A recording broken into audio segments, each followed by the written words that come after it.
This is Dr. Dave Mathewson in his Hermeneutics course, lecture number 12 on text-centered approaches.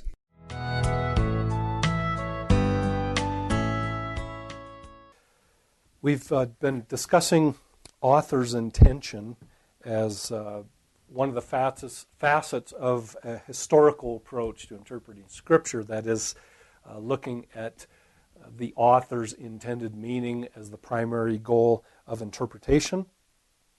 A couple of the historical persons, one in particular that you need to know related to author's intent. We talked a little bit about Friedrich Schleiermacher as one of the important figures in the quest for author's intention as the primary goal of interpretation. Outside of biblical studies completely, but interestingly, an individual that has played an important role in biblical scholars' own exposition of their understanding of author's intention is an individual named E.D. Hirsch. And E.D. Hirsch, in an early book called Validity in Interpretation, suggested that one needs to distinguish between meaning and significance. And Hirsch said meaning was that which the author intended to communicate as inscribed in the text itself. That is, the meaning that was placed there by the author, the meaning that the author intended to communicate by the language symbols, the structure of the text, which revealed what the author was intending to communicate. So the original meaning of the text was tied with the author's intention, as distinguished from, Hirsch said, the significance of the text, and that it was the relationship of that meaning to virtually anything else, which most biblical theologians and scholars would label application. So they'd say the meaning is what the author originally intended to communicate. The significance would be the application of that meaning to the modern day context. So Hirsch played an important role in establishing the importance of author's intention, especially as revealed in the text and communicated through the text.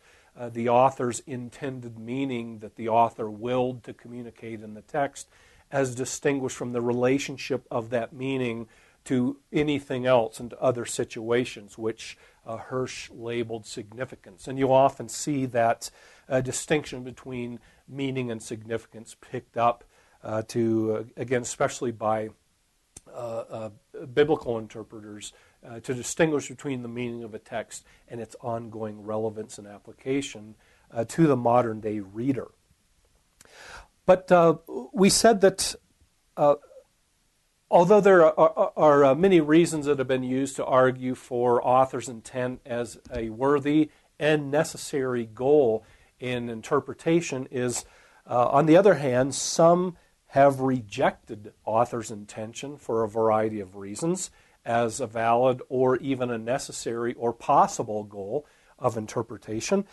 Before we look at that, it's important to realize that most who would hold the author's intention do not necessarily think it is easy or automatic or straightforward, or that one can capture the author's intention exhaustively or perfectly, although they still think it is possible and necessary.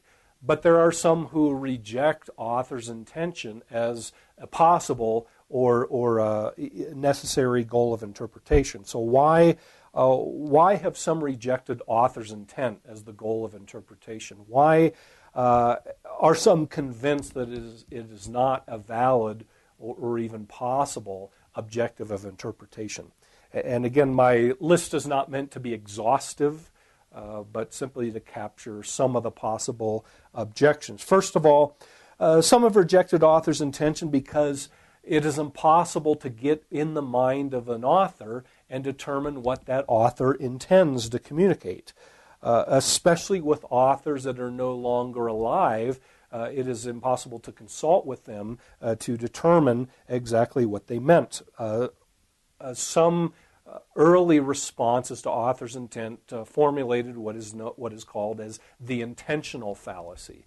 That is, trying to reproduce or recover the author's thought process or the author's the author's mind, the author's intention. And that is, the author's thinking is seen as inaccessible. I remember one time I was talking to a well-known New Testament scholar over in England, and I was talking to him about his book, a book he had written, and I quoted a sentence, and after I quoted, he said, "Did I really say that? I wonder what I meant by that." And that got me to thinking, if even living authors sometimes don't know or forget what they meant, how much more authors who are no longer alive, and especially a text written 2,000 years or more before the time of modern-day interpreters. So for those kinds of reasons, some say because it's impossible to get inside of the mind of the author, because it's impossible to understand what the author was thinking and intending, especially authors that are no longer alive to tell us that recovery of the author's intention is impossible. Again, often known as the intentional fallacy. A second reason is that an author might fail to communicate adequately. That is, some authors might be incompetent. Some authors may communicate poorly, may communicate something they didn't intend to say. They might not express clearly or adequately what they are trying to get across and what they want to say. And they may even mislead readers at times, even unintentionally. So therefore, the author's intent is unrecoverable or impossible or unnecessary. Another objection is that at times authors might communicate better than they know. That is, an author might say something and you might go to that author and say, "Did you mean this?" And the author's response might be something like this, and you may have heard this: "No, I did not intend that, but that certainly makes sense, and I would accept that as a valid reading or interpretation of what I said." A number of authors have written books that, one in particular I'm thinking of, that record examples of students reading their text and reading their work and coming up with interpretations that the author never intended to mean, but still considered a valid understanding and insight into that text. And again, maybe you've experienced that, where you've said something, someone has interpreted it and said, "Did you mean this?" And you've responded, "No, I did not intend that, but that is a valid understanding of what I said. I would accept that as a true understanding of what it was I said." So because sometimes authors communicate better than they know, and readers sometimes find things in text that the authors don't intend, but nevertheless would agree is a valid interpretation and meaning in the text, how much more with dead authors that are not here to tell us whether they intended this meaning or not, or even if they did not, that this meaning is still valid. So because authors often communicate, even today we communicate sometimes better than we know, some have suggested, therefore, author's intention is impossible to recover, or at least unnecessary. Another reason, and again, not all of these are related, some of them are, but another reason that primarily owes its origin to more literary studies, that is, texts are seen as free-floating, that have a life of their own. Once the author writes a text, it now is cut off from the life of the author, and it has a life of its own.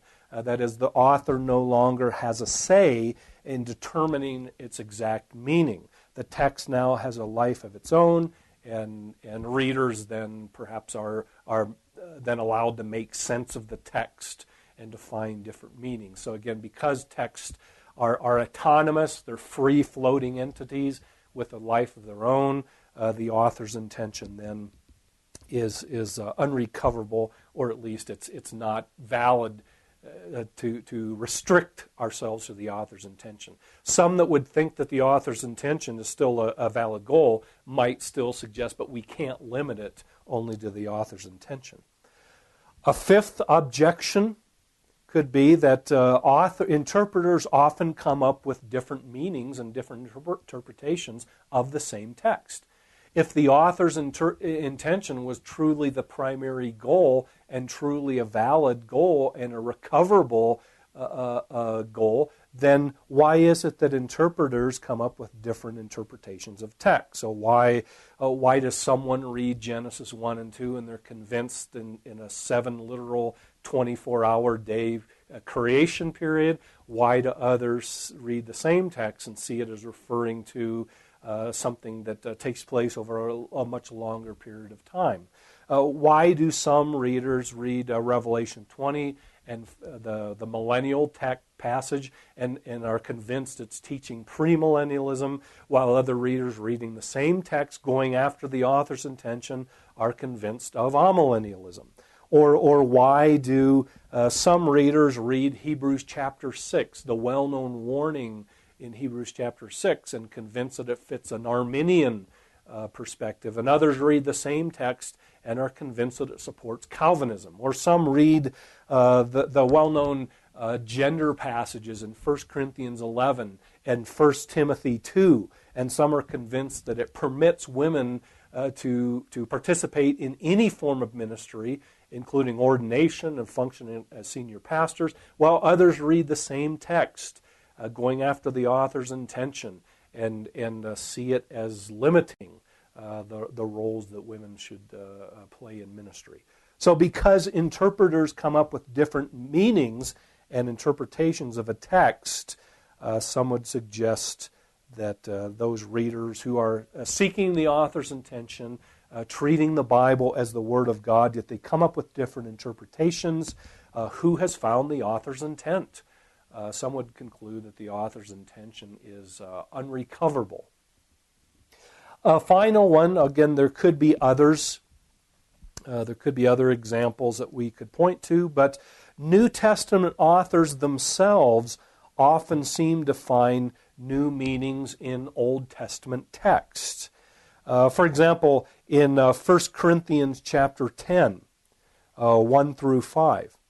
1 Corinthians chapter 10, 1 through 5, where Paul addresses one of the many problems he addresses in the Corinthian church, compares his readers to the Old Testament generation of God's people as they came out of Exodus and went through the wilderness. And here's what Paul says: "For I do not want you to be ignorant of the fact, brothers, that our forefathers were all under the cloud and that they all passed through the sea. They were all baptized into Moses in the cloud and in the sea. They all ate of the same spiritual food." Remember when God feeds the Israelites with manna and when God would cause water to come out of the rock? Now listen to this. "And they drank the same spiritual drink, for they drank from the spiritual rock that accompanied them, and that rock was Christ." I would challenge you to go back and read through the original narrative and find a clear reference to Jesus Christ as the Israelites wandered through the wilderness. So some would say because of examples like that, or Matthew 1:23, where Matthew quotes a text from Isaiah chapter 7, the promise of a virgin who will conceive and give birth to a son. Matthew quotes that as being fulfilled in the person of Jesus Christ. Yet if you go back to the original context in Isaiah, it at least at first glance, it doesn't seem to be a Christological text or a prediction of a coming Messiah. And so some would look at examples like that and others and say even New Testament authors did not seem interested in recovering the author's intended meaning from the Old Testament. So the conclusion is from this that some would often say that the author's intention is unnecessary or impossible to recover or invalid, or at the very least we can't restrict interpretation and meaning only to the author's intention. So given these two perspectives, what should we say or what should we do with author's intention. What should we say about it? Is author's intention still a valid and a necessary goal? Let me make just several observations about author's intention that would suggest, I think, that the author's intention still is a worthy and necessary and valid goal. First of all, even if we don't do it or pursue it in the same way that Schleiermacher did, or that in a way that it has sometimes been treated or pursued in the past. But first of all, the first observation I would make is it seems to me that if the Bible is indeed God's inspired word, if the text that we have is nothing less than, although a human product, a divine product as well, that suggests to me the author's intention is still a valid and a necessary goal. If God stands behind His word, there must be some stable meaning that one can get at. That is, there must be a meaning that God has placed there that He intends to communicate to His people. And that He must have created us so that we can understand it. And furthermore, when you read through the text of Scripture, God clearly expects His people to obey and to respond to His word so that it complete skepticism about meaning and author's intention, or agnosticism about recovering meaning, seems to be incompatible with the inspiration of Scripture as God's word. As we're going to see, that doesn't mean that it's easy, that there's never disagreement. It doesn't mean that meaning can be exhaustively or perfectly recovered, but certainly it still stands as a valid goal since given the nature of God's word as Scripture, which God intends His people to obey, suggests that God, there must be a meaning He has placed within it that He wants His people to understand. Second, I think when we understand author's intention, we need to understand that the goal is not to recover the author's psychological thought process. And more recent explanations and expositions of author's intention have been careful to avoid that. The goal is not to uncover the author's thought process or psychological state or the intention of the mind, but the only access we have to the author is the product, the text that the author has written and that he or she has produced. So that when we think of author's intention, I think we need to be a little bit more nuanced.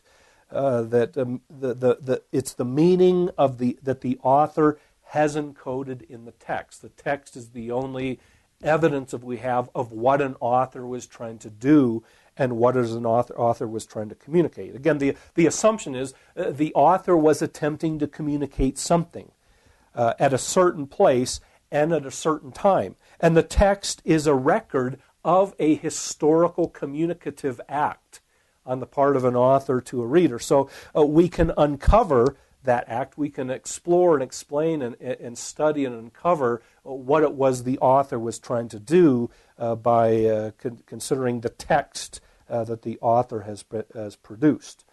We can uncover what the author most likely intended to mean by as revealed in the grammar of the text, as revealed in the structure of the text. In other words, like other historical documents or like other historical events, the text is an account of an author's intention to do something, to communicate something, an account of an author's intentional communicative act. And so the goal is to understand that act as much as possible. So not to get in the mind of the author necessarily, or to put ourselves somehow to empathize with the author, but to understand what the text reveals about the author's intention to communicate something. A third observation regarding author's intention is the goal is not to be exhaustive or perfect in our understanding. That is, the goal of author's intention is not to suggest that somehow we can exhaustively or perfectly understand the author's intended meaning, but that we can do so substantially and adequately in our interpretation. So we need to be aware of confusing, being exhaustive with an exhaustive explanation of the author's meaning with being able to do so substantially. Just because we can't perfectly and exhaustively uncover the author's meaning does not mean we can't do so to some degree. So once again, we need to be more nuanced in our understanding of author's intention.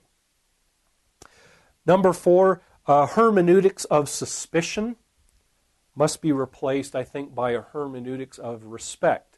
That is, instead of approaching the text with the suspicion that we can find the author's intention or outright rejecting it, that needs to be replaced by a hermeneutics of respect. Respect for the ancient author, respect for the ancient text, respect for the ancient context requires that we do give it some priority in our interpretation.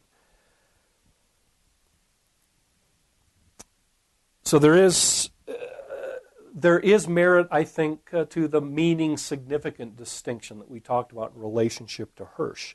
That the meaning is letting the text speak, realizing that this text was produced by an author in a certain historical context for a certain purpose, and that somehow we can substantially, if not and adequately, if not perfectly and exhaustively, recover that. And that can be distinguished between significance, how that has an ongoing relationship to different contexts and different readers and different situations. Again, what evangelicals often call application. So a hermeneutics of suspicion should be replaced by a hermeneutics of respect. Respect for the text, the author that produced it, the historical circumstances and context which brought the text, in which the text was produced. 5, there is probably some merit to the argument that any arguments that the author's intention is invalid is logically self-defeating, since, again, most people who communicate thoughts such as those do argue in a way that they expect to be understood, and they argue in a way to communicate.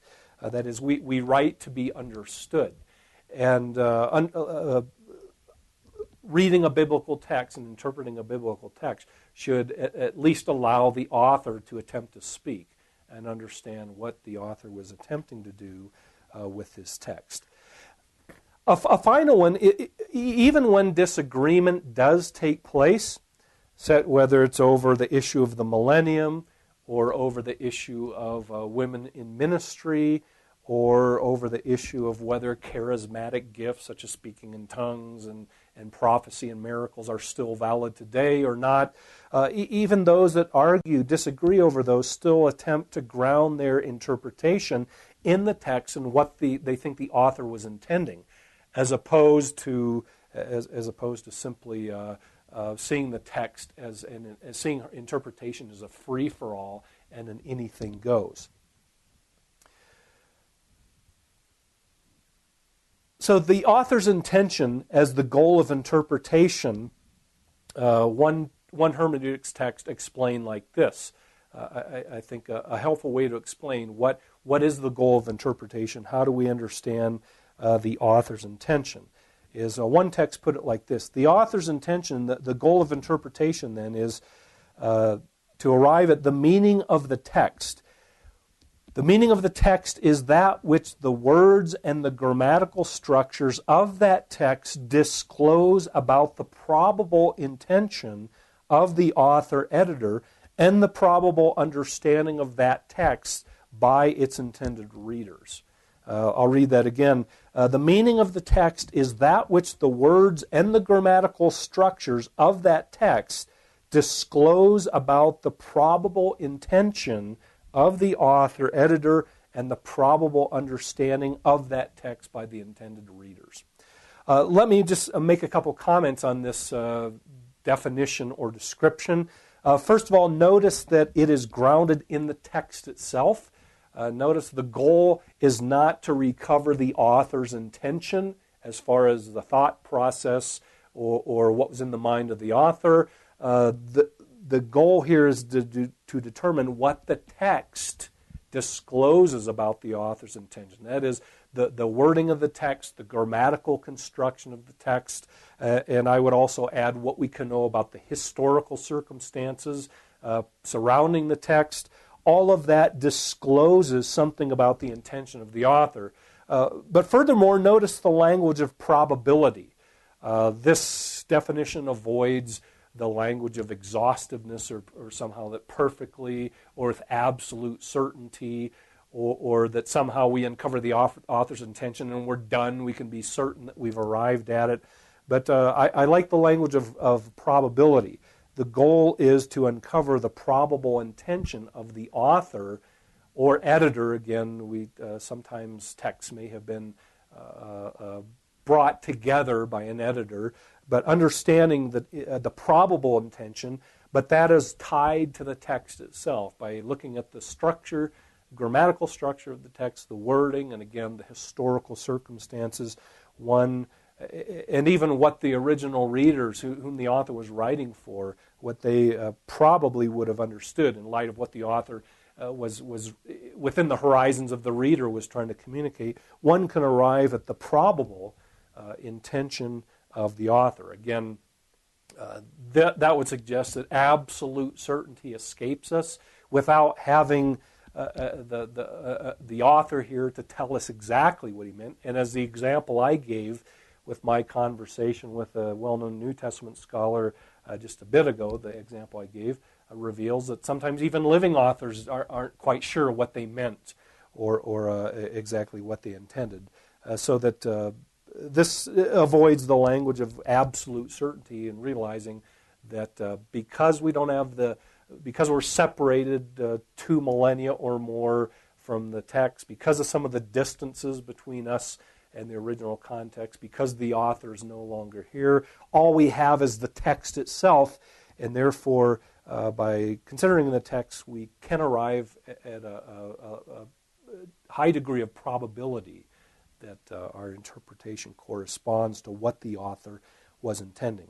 How I like to put it, I would say any interpretation is valid if it answers the question, what can be justified from the text itself and what we can know about the original author, his context, and his readers. And again, by text itself, that would include the structure of the text, the grammar, but placing it in its context, everything we can know about the author, the historical situation and context, the readers, the grammar, the structure of the text, the context, what can be justified based on that data. So it's a call to give respect to, give priority to the original act of communication in its original context. Whatever else we might do with the text, however we might apply it, however else we might use it, it seems to me that it is a valid and a necessary goal to begin by asking what most likely was the author intending to communicate through the text. This could also even account, though, I think, for, again, the saying that we looked at or the possible response where an author might say when confronted with an interpretation, although, again, we don't have the biblical authors to consult, but certainly the case could be. It could be the same with biblical authors, but the instances where an author might say, I did not intend that, but now that I see it, it does make sense of the text, and I would accept that as a valid interpretation of my reading. But even then, a reading would still have to be consistent with the text, the grammar, the wording, the structure of the text, what we can know about the author, what we can know about the readers, and the historical circumstances in which it was produced. Let me then make just a handful of concluding observations about author's intention as it relates to hermeneutics or as it relates to biblical interpretation. So first of all, As far as additional reflections, author's intention then means that not just anything goes when it comes to interpretation, but even where there is disagreement, one still is seeking to uncover as much as possible the probable intention of the author. So, for example, to interpret Jesus' parable of the unjust steward in Luke chapter 16 as about elephants or giraffes or something like that is clearly outside of the bounds of what could have been intended by the author, given the background of the text. And that's a very extreme and silly example, but just to show there are boundaries, and even some that would say the author's intention is not necessary or valid would still want to find boundaries, that Luke's parable is not about elephants and giraffes or something like that, but is to be understood more consistently with what one finds in the text. Number two, it's important to realize that author's intention is not to revert to the idea going back to the romantic ideal of the blank text or the enlightened ideal of pure induction and the ability to arrive at meaning based on simply rational inductive method. That is not the goal of author's intent, but it's also to realize, starting with Kant and others, that we do approach texts with presuppositions and predispositions. None of us comes to the biblical text with a blank mind. None of us comes with a blank slate simply waiting to be inscribed upon. None of us are dry sponges simply waiting to objectively soak up data so that our interpretation corresponds in a one-to-one and perfect manner with the meaning of the text itself. Most, I think, would realize that that goal is probably unachievable and probably illegitimate. However, that does not mean that we are therefore relegated to a interpretive free-for-all or anything goes. But instead, our presuppositions, our theological beliefs, our faith, our cultural background can all be subject to the text and challenged by the text, which again makes it impossible maybe exhaustively or perfectly to recover the meaning of the text, but we can still do so. We can still uncover the author's intention substantially and adequately. Number three, the person that says, I just sit down and read the text objectively, is probably in the worst position to understand the text and is probably in more danger of distorting the text.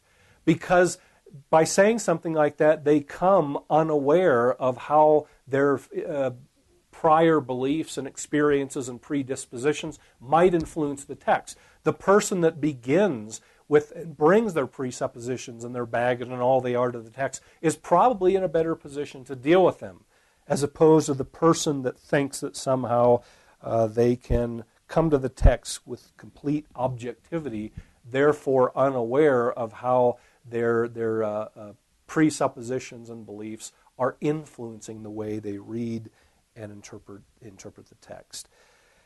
And then fourth, interpretation, especially in light of the author's intention, is not to be conceived of the interpreter as merely a passive observer of the text, but instead the reader, the interpreter, is active and creative in discovering meaning. The interpreter is active in skillfully applying methods of interpretation to the text. The reader does have to interpret the text and read it and make sense of it. We are not just sponges waiting to soak up data, but instead we must read the text. We must apply methods of interpretation creatively and think about the text in order to arrive at the probable understanding of the author's intention. We enter into a dialogue with the text in allowing it to challenge us and change us and reveal its meaning to us. So what might this look like? Just quickly by way of summary, considering the author's intention means examining the text in its ancient context. We talked about this in connection with the historical critical method. It means learning everything we can about the author and his circumstances and background. It means learning what we can about the readers and their circumstances and background. It means learning about their environment, the historical, cultural, and political environment out of which the text grew. It means looking at the words in light of what they would have meant during the time of the writing of the text. It means looking at the grammar of the text. It means looking at the way the text is structured. And looking at all of this, for an interpretation to be valid, it must fit these criteria. For an interpretation to be valid, it must make sense of what is known about the author. It must make sense of what is known about the readers. It must make sense of the historical background and circumstances out of which the text was produced. It must make sense of the grammar of the text, the wording, the structure of the text, the way it is put together. Any interpretation that is to be plausible must fit these criteria.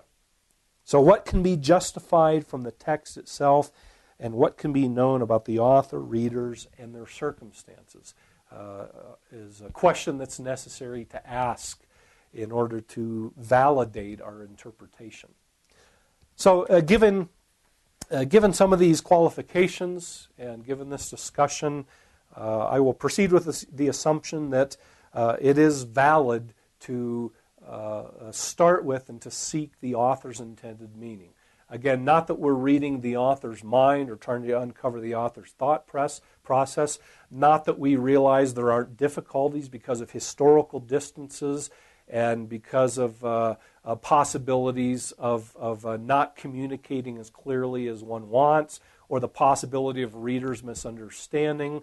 Also recognizing that we don't have the original author to consult. But even given all that, and realizing that we cannot recover the author's intention perfectly or exhaustively, does not mean we cannot do so substantially and adequately. Given those qualifications, author's intention is indeed a worthy and I think necessary goal in our interpretation. Now, what I want to do is move on from to now make a larger jump in our journey through the process and the methods of interpretation and hermeneutics. We've been focusing on the last few sessions on historical-oriented approaches, focusing on historical criticism, and within historical criticism, some of the other criticisms that developed, source, form, and redaction criticism, looking at the author's intention. Those are usually seen as attempts to locate meaning or to locate the activity of interpretation behind the text, looking at the historical production of the text. Now I want to focus our attention on looking at the text itself as the focus of meaning, or looking within the text, that is, text-centered approaches to interpretation. So we looked at historically oriented approaches or author-centered approaches. Now we'll look at text-centered approaches to interpretation. And in doing so, we'll look at a variety of methods. One or two of them have not completely cut their ties with questions of author and history, but in that they still focus mainly on the text as a finished product. I will include those as well. But I want to examine a number of approaches that seem to be interested exclusively in looking at the text itself as the object of the object of interpretation and the center of meaning. Now, due to some of the shortcomings of author-oriented approaches or author's intention, some that we mentioned in just a little bit ago in our discussion of author's intention, because of some of the shortcomings or objections to author-centered approaches to interpretation, again, historically and logically, you can see how hermeneutics has moved, although not always exclusively, but has generally moved from historical and author-oriented approaches to text-oriented approaches, and then the next stage will be reader-oriented approaches. Historically and logically, that's often how hermeneutics has moved, both in literary studies and literary disciplines outside of biblical studies, but also in biblical studies. And as kind of another aside, one thing that you'll see is biblical studies tends to lag behind literary studies. So what is often done in developing literary studies or even reader approaches, biblical studies usually catches up sooner or later and starts to implement some of those approaches. So I want to look at some text-centered approaches to hermeneutics or biblical interpretation. That is, approaches that find meaning centered in the text itself. And usually, again, based on some of the shortcomings of author-centered approaches, attention has now turned to the text itself. And this is, again, especially found in literary approaches or in literary criticism. If you've ever taken a course in a university setting in literary criticism, those similar types of approaches have now been applied to biblical studies. Just a handful of observations related to literary approaches or text-centered approaches. And again, my point isn't to spend a lot of time developing a literary approach and defining exactly what it is, but more to introduce you to some characteristics of literary approaches to the Old and New Testament, to biblical literature. First of all, literary approaches, especially as text-centered approaches developed, literary approaches often rejected the author as the center of interpretation. This is related to the second observation, in that the text alone then is the sole guide of meaning and the sole guide for understanding. It has been cut off from its author, and now the text has a life of its own. So some interpreters are only interested in the structure of the text itself, irrespective of the author who produced it or the history that produced it. They consider the text as it stands. So historical approaches more looked at the historical production of the text as the author and the historical circumstances that produced the text, where literary studies often see the authority in the text itself as the guide to understanding. So the text alone is the sole guide to meaning. It has been cut off from the author. It's a free-floating entity, an autonomous text. A third characteristic of literary and text-centered approaches is that they pay attention to the formal features and structures of the text. They often focus on the final form of the text. They're frequently uninterested in any sources or forms that precede the text, but again, usually they focus on the final product, on the final form of the text as it stands. They're not interested in isolating forms or uncovering sources behind the text. A fourth characteristic, especially related to biblical studies, they tend to treat the Bible as literature. That is, what I mean by that is they're asking the same questions that they would of any other literary text. The same kind of questions often asked in courses on literary criticism of text that one might take in a university setting, for example. The fifth and final characteristic is that historical questions are often bracketed. again, the text is seen as a self-contained unit, and it has the only world that is important is the world that is contained in the text, the world that is found in the text. It's not as concerned with the world outside of the text. That is, literary texts are often seen as self-referential, the world created by the text itself, and not the world that it refers to outside of the text. So again, you often see literary studies uninterested in whether a certain character in a narrative was historical or not, or whether a certain event actually happened.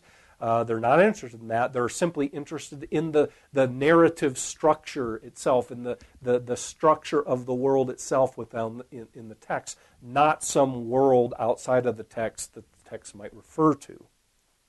So often then the historical questions are bracketed, and the text is seen as a self-referring, self-contained unit.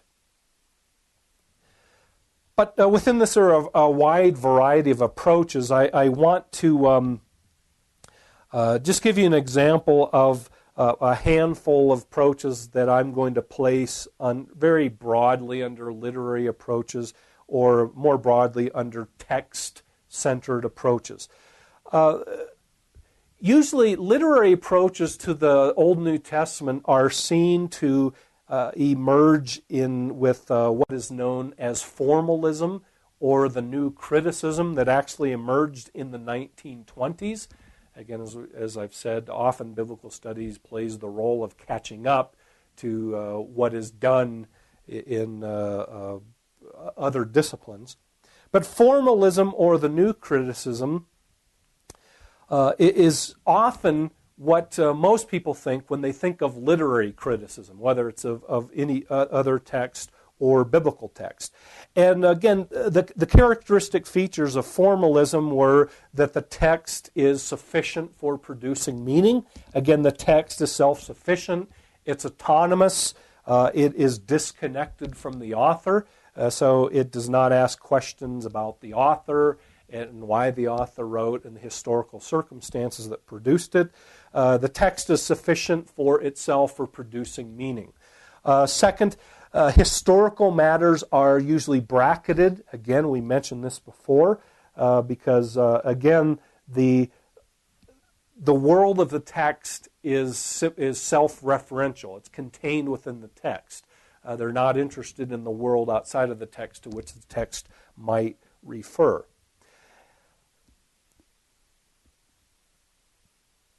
Formalism also gives attention to aesthetic interest and literary artistry. In other words, treating, for biblical studies, that would mean treating the text in the same way that any other text would be treated. So, for example, one might treat a biblical narrative, a biblical text, such as the text of Job. One might read the book of Job and not be concerned about issues of authorship as far as who wrote the book, or issues of date or the place of writing. One would not be interested in the question of whether Job was a real person or not, a historical person, or whether the events that the book records were events that actually occurred, or whether the friends that counsel him are real or not. One would not be concerned whether they were real speakers, but rather one would only be concerned with the literary artistry and the literary structure of the text itself, and the effect that it has on the reader, and how the characters are portrayed within the text itself, and how they relate to each other, the plot of the story, the main point of view, questions such as that, the same kind of questions that one would ask in of any work of literature. And for obvious reasons, this approach did catch on in narrative and also in poetic text as well. In the Old Testament, particularly old poetic text, narrative text. In the New Testament, Gospels and narrative forms such as parables were the logical place where this would catch on. Perhaps one subset or one type of formalism or literary criticism is what is known as narrative criticism. We'll talk a little bit about that as well in relationship to the Old and New Testament. But again, to give just a couple of examples very, very briefly, and again, I'll maybe give a little more attention to the New Testament for reasons that I have stated before. But within the Old Testament, for example, Genesis 1 and 2, we said under the, and I'll use a couple examples that perhaps to compare with how they might, treatment of them under a literary approach might compare or contrast with how they might have been treated under more historically oriented approaches, for example. So with the Old Testament, we talked briefly about Genesis chapters 1 and 2 and the juxtaposing of two accounts of the creation narrative because of differences in style and vocabulary and perspective.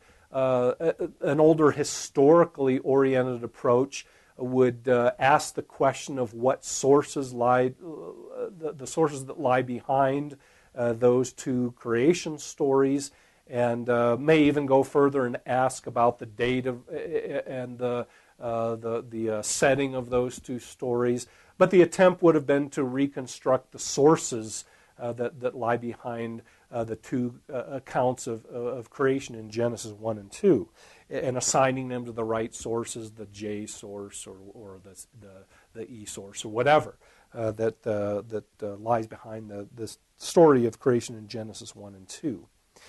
Instead, a narrative approach or a literary approach to this text would instead point out the literary unity of the text. Instead, and interestingly, sometimes the same data that source critics would use to dissect the document might be used by literary critics to demonstrate the unity of it and the inner workings of the text. So a literary approach would emphasize the unity, the literary unity of the text.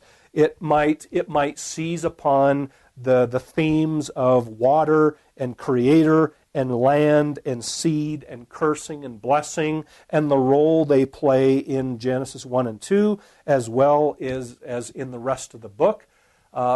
Instead of asking questions about what this text might say regarding the actual creation, did God create the world in 7 literal days, or was this longer, a day age or a gap theory? What does this say about ontologically about the actual process of creation historically? Again, some might instead examine these themes and how they function, and again examine the literary artistry of the text instead of asking questions about the author putting together sources or whether this corresponds or how it corresponds to the actual creation of the universe. And so just looking at the text as a literary unity and looking at the structure and the inner workings of the text itself. Or another example, to use a shorter example, the book of Ruth. Again, one might examine the book of Ruth by reading it simply as a story, not asking questions again of the historicity of the characters, and asking questions about any sources that may have been utilized, or asking questions historically how this text functioned, but instead they might ask questions about plot, the plot of the story, the development of the characters, and read the story for its aesthetic effect on the reader. Again, those are often the kinds of traditional questions found asked within the context of literary criticism. So again, I could multiply examples in the Old Testament of especially narrative texts, but other texts that are examined through the eyes of literary criticism or formalism. Again, simply looking at the text as a piece of literature, asking questions about its structure, its development, looking at it as a self-contained, the world in the text, not so much the world outside of the text, bracketing questions of history, etc. And just looking at it as a piece of literature. In the New Testament, literary criticism also caught on primarily in the Gospels, though literary criticism has ranged outside of the narrative literature and the Gospels. But I want to look at a little bit at the Gospels later on when we talk about narrative criticism. But let me mention one example of literary criticism in the New Testament, one that we've already referred to. That is the parables of Jesus. We suggested that the parables of Jesus could be seen as limited allegories, that is, stories that have 1, 2, or 3 main meanings according to the main characters within the story. Parables seem to have been a fruitful field of study for literary criticism because parables do seem to be fictional stories. That is, although they are realistic, Jesus never claims that he's telling stories that actually happened historically, but seems to be drawing on common stories to communicate truths about his teaching and his ministry and his kingdom of the kingdom of God. Literary criticism, though, pays careful attention to things like the structure and the aesthetics of the parables. For example, we've already seen that the parables can be examined according to whether they are monadic, that is, with one main character, dyadic, with 2 main characters, or triadic, with 3 main characters.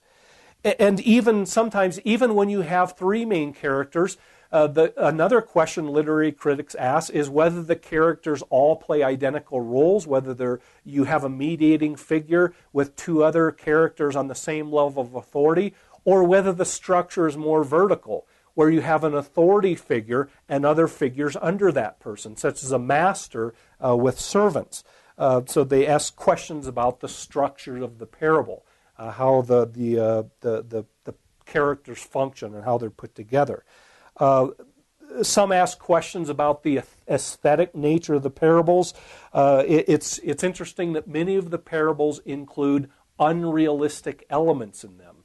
We've already seen that in the parable of the prodigal son, it's unrealistic that a father of the nature of the father in the parable in the first century would have run out to greet his son. So sometimes the parables are seen to have a punchline and to have an aesthetic effect and appeal as the parable is read. Sometimes the parables are even labeled as to whether they're tragic or comic. That is, whether the plot of the parable arises and then falls. Or that would be a tragic, where the figure meets a tragic end. Or whether the parable dips down to have a seemingly sad element to it, but then it rises to have a positive ending for the hero of the story. So parables are often categorized as to whether they're more comic or tragic. So literary criticism, at least with parables, can often help us see where the main points lie, to see how the story is structured and how it works, and even also create an effect on the readers as well.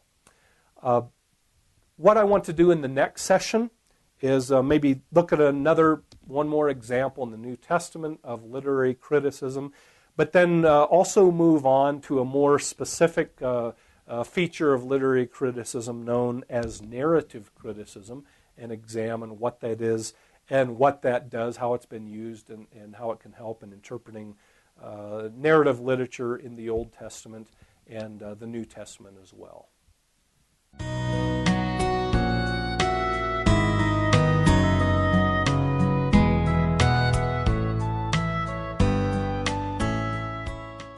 This is Dr. Dave Mathewson in his Hermeneutics course, lecture number 12 on text-centered approaches.